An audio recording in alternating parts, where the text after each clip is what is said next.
Shalom Bapak Ibu Saudara-saudari yang dikasihi dan mengasihi Tuhan. Kita bersyukur hari ini Tuhan memberkati kita.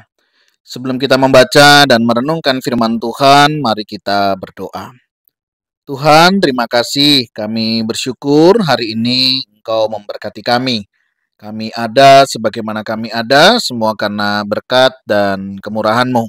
Sebentar kami akan membaca dan merenungkan firman-Mu. Berfirmanlah dan biarlah kami mengerti apa yang menjadi kehendak-Mu di dalam hidup kami.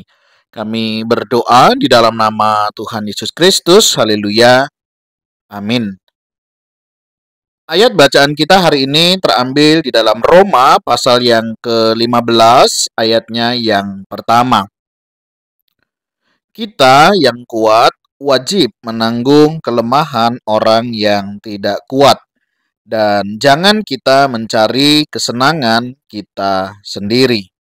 Amin, demikianlah firman Tuhan, mari kita merenungkannya. Bapak Ibu Saudara yang dikasihi dan mengasihi Tuhan, ada dua tipe jenis orang. Yang pertama adalah tipe yang kuat. Yang kedua tentunya tipe yang lemah. Bagaimana yang kuat dan lemah ini bisa hidup berdampingan. Terkadang kita bisa menjadi orang yang kuat, tapi terkadang pula kita bisa menjadi orang yang lemah.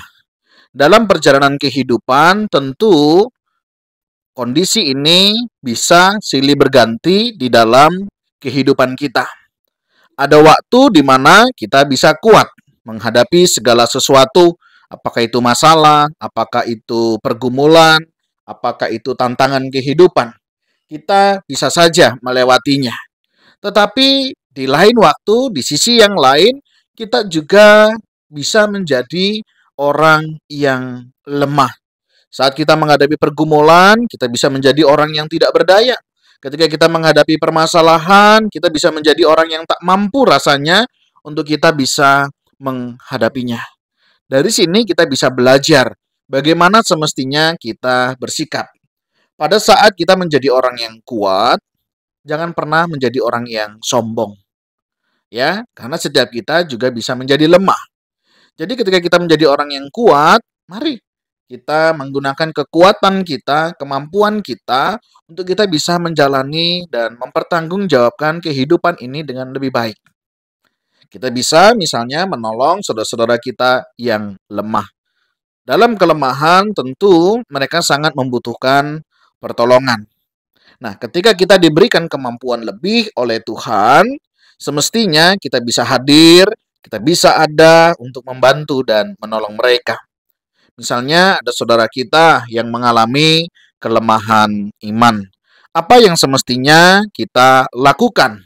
Tentu kita bisa memberikan dukungan, kita bisa memberikan perhatian, support ya kepada mereka supaya mereka bisa melewati masa-masa sulit. Misalnya ketika orang sedang berduka, bagaimana kita hadir memberikan penghiburan. Dengan kehadiran kita, itu sudah memberikan kekuatan penghiburan buat mereka. Mungkin ada orang yang sedang menghadapi masalah. Apa yang bisa kita lakukan? Misalnya dengan kita memberikan telinga kita untuk mendengarkan. Mungkin dia akan curhat. Mungkin dia akan menceritakan apa yang menjadi bebannya. Karena saya yakin dan percaya, ketika pergumulan dibagikan, maka pergumulan itu akan berkurang. Paling tidak orang bisa jauh lebih lega di dalam menjalaninya. Kalau misalnya kita punya masukan, kita punya pengalaman, kita bisa juga men-sharingkannya. Tetapi dengan tetap kerendahan hati, bukan dengan kesombongan atau merendahkan orang lain dan menganggap, masalah gitu saja, kamu terlalu. Mestinya kita bisa merasakan.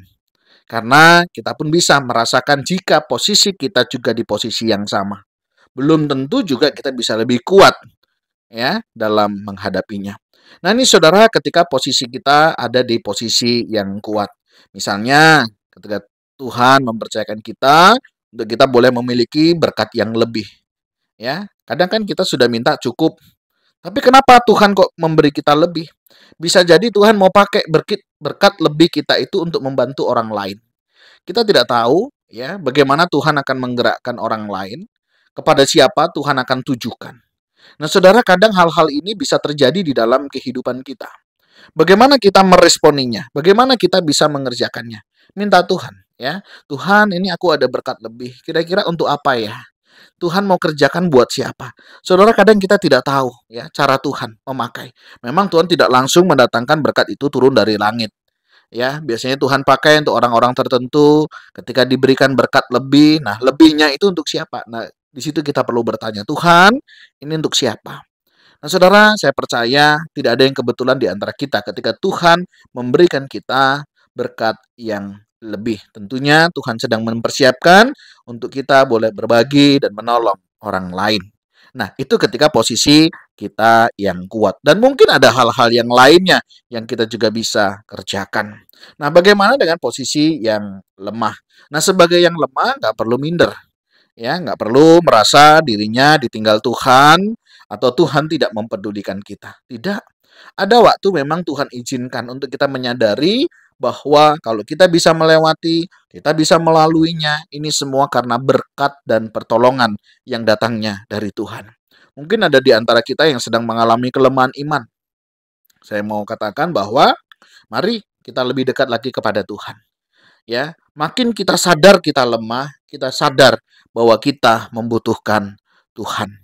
Jadi kalau ada di antara kita, saudara, mengalami kelemahan iman, jangan makin jauh diri dari Tuhan.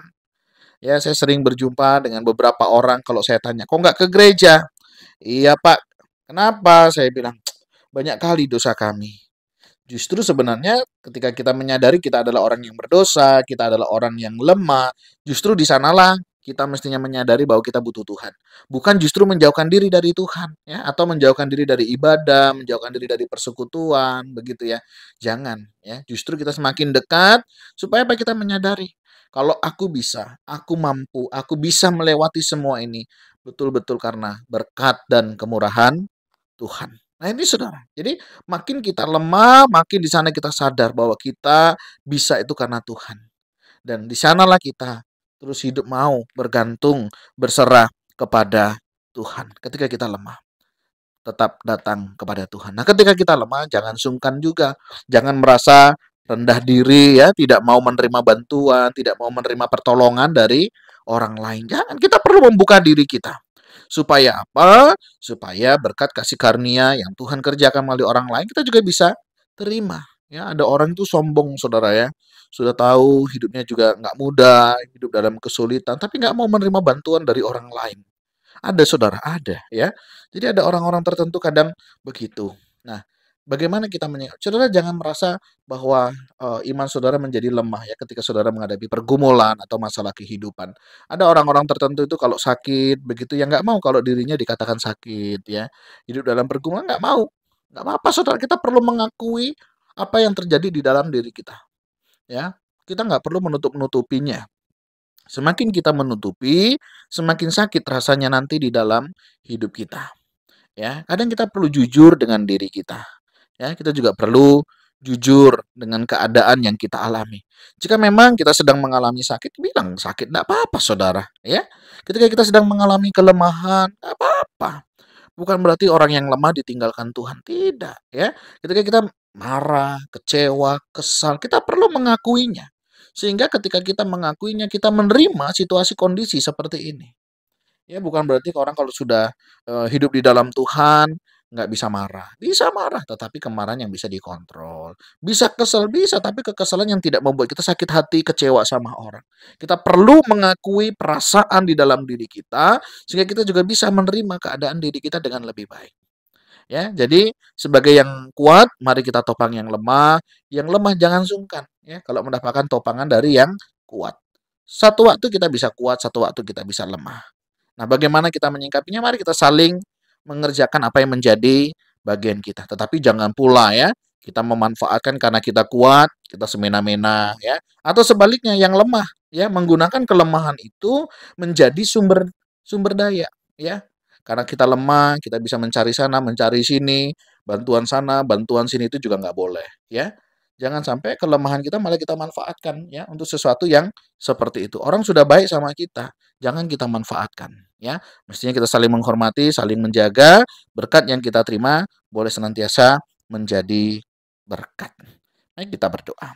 Tuhan, terima kasih, kami bersyukur hari ini Kau boleh memberkati kami sehingga kami bisa ada sebagaimana kita ada karena kemurahan Tuhan. Terima kasih Tuhan.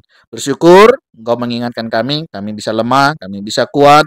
Tolong kami dalam menjalaninya, kami menjalaninya dengan terus berpengharapan kepada Tuhan. Dan kami menyadari kami bisa kuat, kami bisa semuanya karena berkat kemurahan Tuhan. Terima kasih ya Tuhan untuk kasih setiamu, untuk kemurahan-Mu, untuk belas kasihan-Mu. Jika ada di antara kami yang sedang kuat, Tuhan tolong kami untuk belajar peduli, belajar memperhatikan orang lain. Jika ada di antara kami yang sedang lemah, tolong kami juga tetap mengandalkan Tuhan, dan kami bisa belajar rendah hati, untuk kami bisa melakukan, merespon, dan hidup di dalam anugerah Tuhan. Terima kasih ya Tuhan untuk kasih setiamu, berkati kami semua, kami mohon berkat-Mu, di dalam nama Tuhan Yesus Kristus, haleluya. Amin. Bapak Ibu Saudara, demikianlah renungan kita hari ini. Kiranya Tuhan Yesus memberkati kita sekalian. Shalom.